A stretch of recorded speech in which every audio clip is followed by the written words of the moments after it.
Today is the 3rd of January 2021, and you know what that means. 6 days, yes, 6 days to the African Cup of Nations, the 33rd edition, I beg your pardon. And it promises to be exciting as always. It is the richest prize pool money when it comes to the African Cup of Nations. $16.2 million is at stake, talking about prize money that will be won by the various teams. And the winner will be going on with a whooping $5 million. So it's winner takes all when it comes to the most prestigious continental showpiece, talking about the African Cup of Nations. The Super Eagles are in preparations, are in top gear when it comes to, Abuja, where the training base is, under the watchful eyes of Austin Eguavon, the interim manager of the Super Eagles. It's on that note I welcome you to another edition of the Arena. It promises to be exciting as we continue our countdown to the African Cup of Nations, where the Super Eagles will be trying to lay stake for a 4th title. Remember, the title in 2013 with Stephen Keshi was our 3rd triumph at the Continental Showpiece. So we're gunning for our 4th title, and let's see if Austin Eguavon, who has the experience having coached the side to a bronze medal before, if this time around he will be able to take the team 2 steps ahead, talking about the gold medal, and it's Cameroon where we would be hosted, and we should expect the very best from Super Eagles. I'm Samson Lede once again, and I welcome you to the Arena. I go on a quick break right now. When we return, we'll begin our discourse with the African Cup of Nations. Please to stay tuned.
Thanks for staying tuned. It's still the Arena right here on iBrandTV, coming to you live from our studios in Lagos, Nigeria.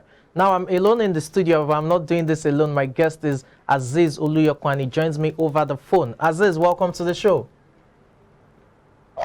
Good afternoon.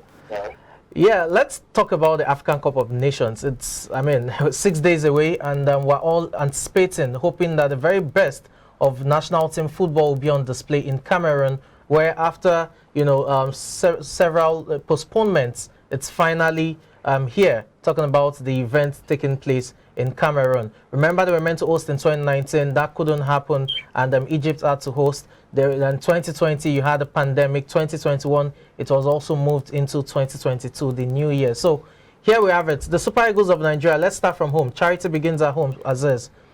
12 players as at yesterday afternoon were in camp, and we hear that training is now intense. You have morning sessions, afternoon sessions, even evening sessions.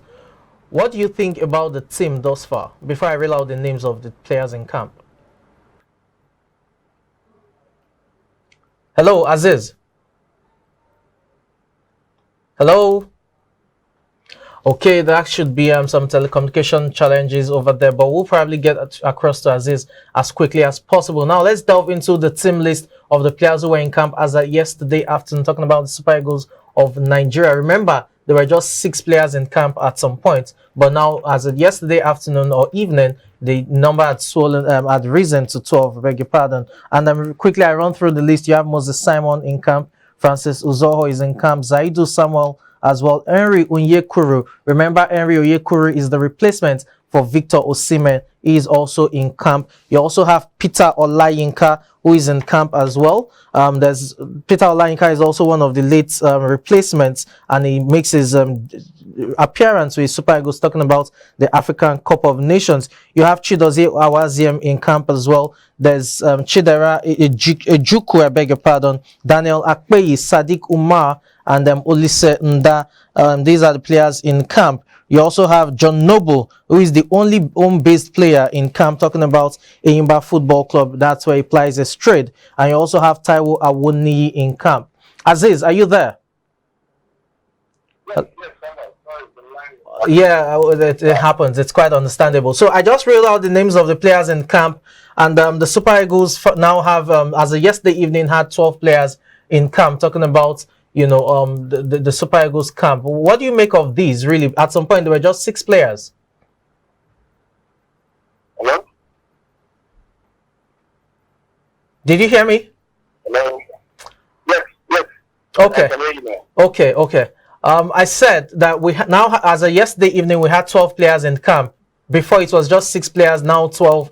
And we hear that they're training in Abuja. As a matter of fact, the Super Eagles media officer, Babafemi Raji, said that there's no difference between the weather in Abuja and the climate conditions in Gara, in Cameroon. So what do you make of it, the preparatory base in Abuja? First of all, good afternoon to all. Yeah, thank you. And happy New Year to yeah, compliments of the season. Compliments of the season. It's actually even coming development that after so many things remain and there was something so it seems like nothing is talking after competition. It is to the Cameroonian and the staff. Yes. The coming of this and not giving into the European pressure but on the Super Eagles, we have just 4 players and we are playing Egypt on the night against Egypt. Yes, we are playing Egypt in yes. We all know how difficult it is for the European coach to release the subject player. Yes. The players actually let that encourage it, but you have to understand the fact that we got easy for most of these European players to really good players. Most of them are actually pushing for the African Cup of Nations to play during their off-season. Yes. They're actually participating in any competition at all. So it's actually a good development that Bosnia actually starts direction. And also the weather, the market might be staying the weather in Abuja. Yes, I said it's the same, no difference. One thing we need to ask ourselves is our players are actually coming from another environment inside, and most of them are not even based in Nigeria. In Nigeria, exactly. So we need them as well as possible to acclimatize to the weather out there in Cameroon so that they can see the maximum performance during the tournament. One service and some players are in France right now. They also do aircraft, flying so that they can gel. We hope Super Eagles and fly higher than Cameroon. Okay, I'm talking about the Super Eagles, Aziz. Do you think the preparations have been the very best? Remember, we've had controversies with regards to certain players being out injured and the subsequent replacements, and as well as the Emmanuel Dennis saga, if you want to put it that way, especially with his club, Watford, and the whole tussle of the club not releasing him, the player not wanting to play for Super Eagles and wanting to stay. All of that really. Do you think we have the best of preparations going into this tournament? Because in 6 days' time, the African Cup of Nations starts. Our first match will be on the 11th, which is just 8 days away from now, and it's against the Pharaohs of Egypt. What do you make of our preparations? I cannot hear you. Can you hear me now? Yes. I said, what do you make of our preparations, considering we've had a bit of distractions from various players, being replaced due to injuries or testing positive for COVID, as well as the Emmanuel Dennis saga with his club, Watford. Do you think we've had the best of preparations thus far going into this tournament? We have to be realistic to ourselves here. The preparation has not been perfect. And also, with our last match in the local expired, no international break for the players to gel. And different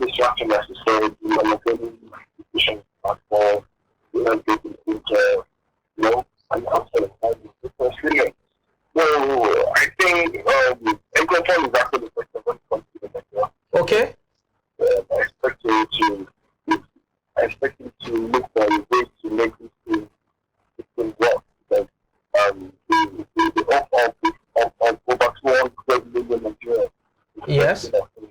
And I just want Nigeria to have a good outfit. Use this as a better for the World Cup, and we have to take it back. We have to take it back. Okay, let's see how it goes. I mean, the preparations are not top notch, it must be said. The facilities, the players are training at the MKO Abiola Stadium in Abuja, that used to be known as National Stadium. Remember, it it had some renovations done, carried out, I think about 3-4 weeks ago, some weeks back, and right now the players are training there. Lastly, as is, before we move away from this, discourse really, we're playing Egypt in 8 days' time. Guavon doesn't have his complete team yet to even train with, and that's just a week and a day. How well do you think we'll fare going into our first match? Because the opening match sometimes dictates the tune. That's it. I can't get that. Okay, I'll take that again. I said we have just 8 days to our first match of the competition, which is against Egypt. It's a big one. Oftentimes, the first game determines how far you go. With the caliber of with the manner of preparations we've had, how well do you think we can fare, since Guavon doesn't have the best of hands right now in terms of training? The first match, we actually set the tone. No doubt about that. If I'm not mistaken, it actually participated just like we had Arab call. That was already good guys. It's actually, in terms of preparation, I think we can have this preparation that passes over us. Due to the fact that we can before our own team. This is the surprise. It's supposed to be the giant of Africa. Yes. Fighters of Nigeria. Women alone should bring fear for our opponents. I believe in the surprise, despite the fact that we have to play the coaching, the coach. I just found this I believe in the possibility. Okay. Just believe something magical. What happened? I do not expect us to leave our country. Okay. At least. Yeah. So that's your crystal ball. Octopus Aziz.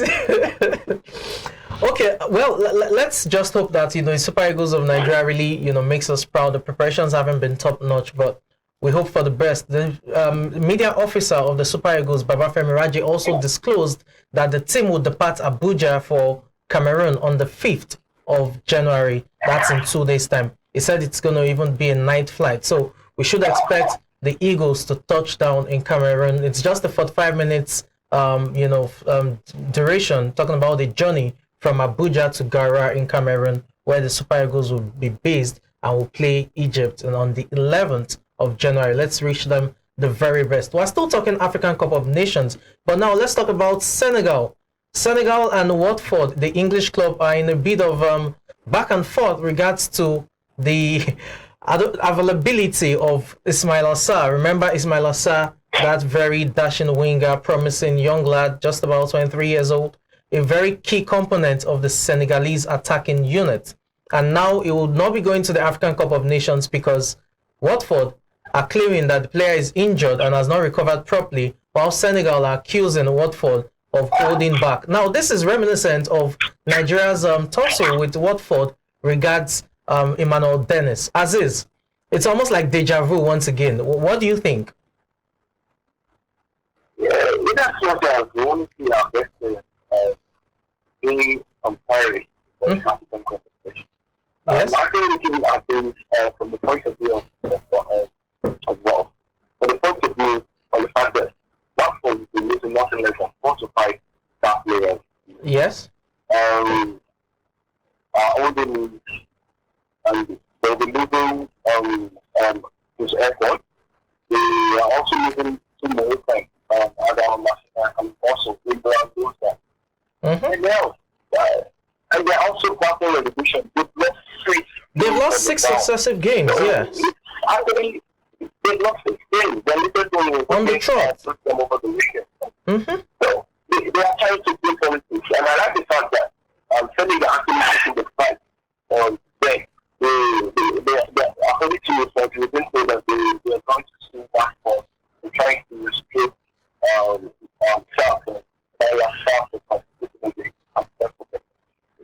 Yeah. I just want both parties to come together and also to agree on the total way. But this is actually not a good publicity for the African population. A lot of things we get taking this as an advantage. Yes, things are being taken, and we don't want this kind of practice bad image for the African game, especially just like I said the last time I was mentioned. This is actually our World Cup in Africa. We need to do everything humanly possible to protect it. We need to do everything humanly possible to protect it. Remember, we had a discussion about this is during the African Cup of Nations. We want to see the best players in Africa. Well, we are going to enjoy the African Cup. Okay, let's leave the whole controversy of players being available or not, because sometimes it just shows you how disrespected the African Cup of Nations is as a tournament when clubs refuse to release players to represent their countries at their biggest showpiece, talking about the African continent. Remember, if it was a European player, more often you have players released even ahead of time to prosecute probably a Copa America or even the European Championships. And this is a sentiment that was echoed by Arsenal legend Aaron Wright just days back when he said the African Cup of Nations has to be the most disrespected tournament as a result of the way clubs tend to hold players and prevent players from representing their countries. For a sportsman, for an athlete generally, there's no greater honor than representing your country. That's what the Olympics stands for. Remember, athletes represent their countries when it comes to the Olympic Games. Well, let's move away from the African Cup of Nations now and move into club football. And we'll start from Spain, the Spanish La Liga, where table toppers Real Madrid surprisingly suffered a 1-0 shock loss. It was their first loss of the season, but I think more worrisome is the fact that it was to Getafe. It wasn't a big team you would expect them to lose to. And Aziz, Benzema, everyone played, but they just didn't come to the party. I also believe they're still our own celebrating the Christmas.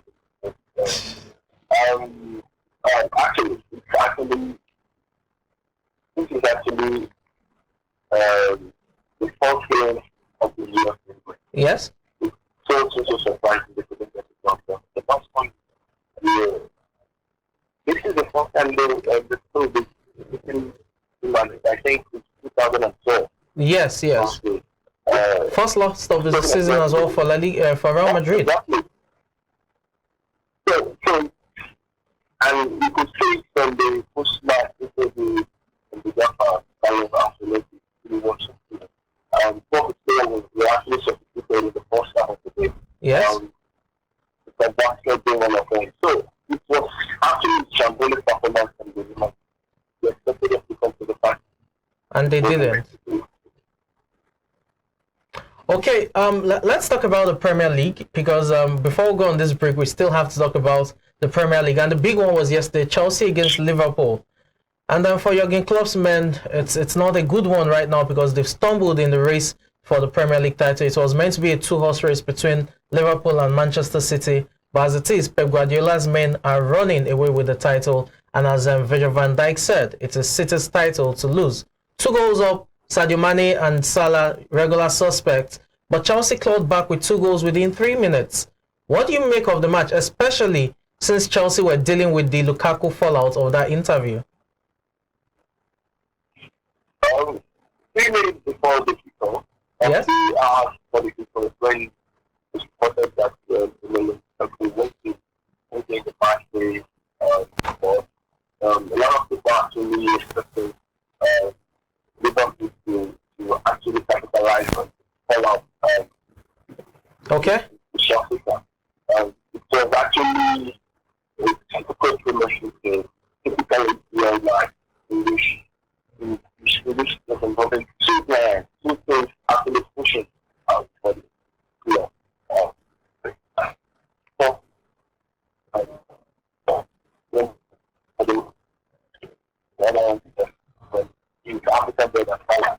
Yes. Somebody actually saw Chelsea coming back to the party, 2 goals and a crack of them and conversation and equalizing for Pulisic. Both of them were so responsive and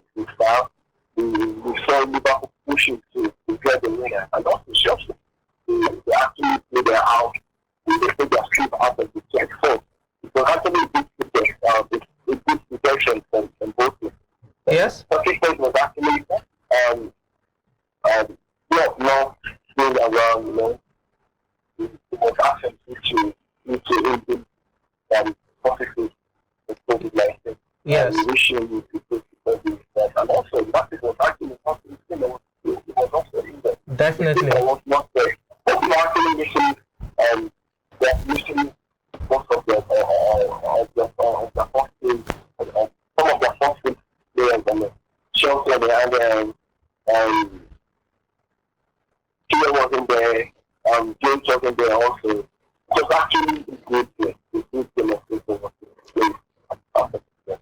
Okay, thank you very much.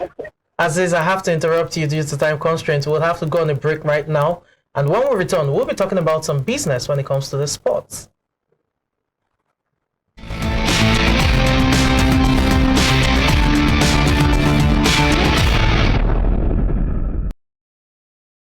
True unripe plantain flour is 100% natural flour gotten from the processing of unripe plantain. It contains no addictive and has a net content of 500 grams. True unripe plantain flour contains vitamin A, B6 and C. It is gluten-free and rich in calcium. Consuming true unripe plantain flour helps to build and strengthen stronger bones and can be a great meal for diabetic patients. It decreases your chances of constipation as it has a high fiber content and provides you with a low-fat diet. Here are some steps to prepare your true unripe plantain flour.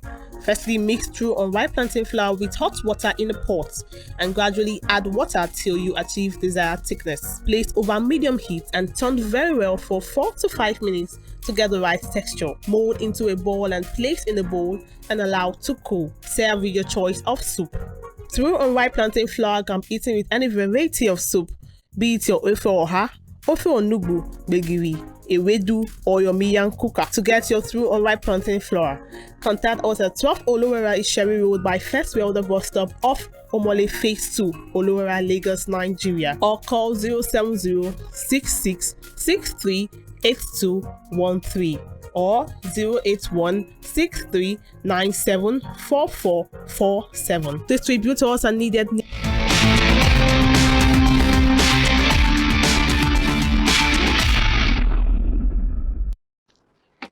Thanks for staying tuned. It's still the arena right here on iBrandTV. Now it's time to talk business when it comes to sports. And we'll start with the historic Discovery and Warner Media mega merger, which will be able to proceed as structured after it received approval from the IRS. Now, the $43 billion deal will bring together Warner Media's Turner Sports, TNT, TBS, CNN, Warner Bros., HBO, and Discovery's Eurosport Food Network, HGTV, and others. Now, Discovery also has the rights to the Olympics across Europe through 2024 in a 6-year deal that is worth $1.5 billion and is reportedly in talks to form a joint venture with BT Sports, which holds UK Premier League rights. Now, Warner Media owners AT&T revealed that the deal received a favorable rating from the IRS as a reverse Morris trust, which in other words is a transaction type of that is designed to be tax-free for shareholders. Now, under a reverse Morris trust, AT&T will first spin off Warner Media before merging it with Discovery.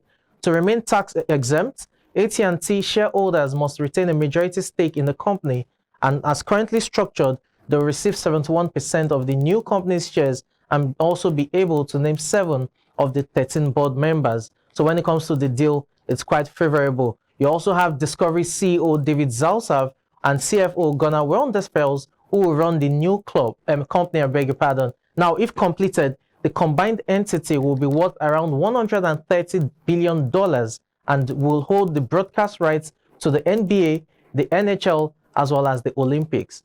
Lots of money to go around talking about this merger. Now, let's move over to the world of football, where the Premier League's new regulations will require clubs to submit any sponsorship deal that is worth more than $1.3 million to the league to determine if it is an associate party transaction. Now, this is as a result of the league suspecting that if a deal is involved with an associate party, which it defines as having material influence over the club or entity in the same group of companies as the club, then an independent firm will decide if the deal is of fair market value.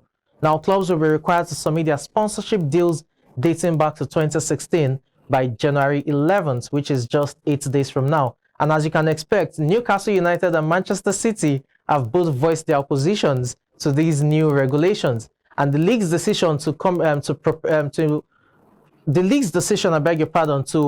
proposed this regulation follows Saudi Arabia's Public Investment Fund's $409 million deal for an 80% stake in Newcastle United. So it gives you a background information of how the proposals or the new regulations came to be.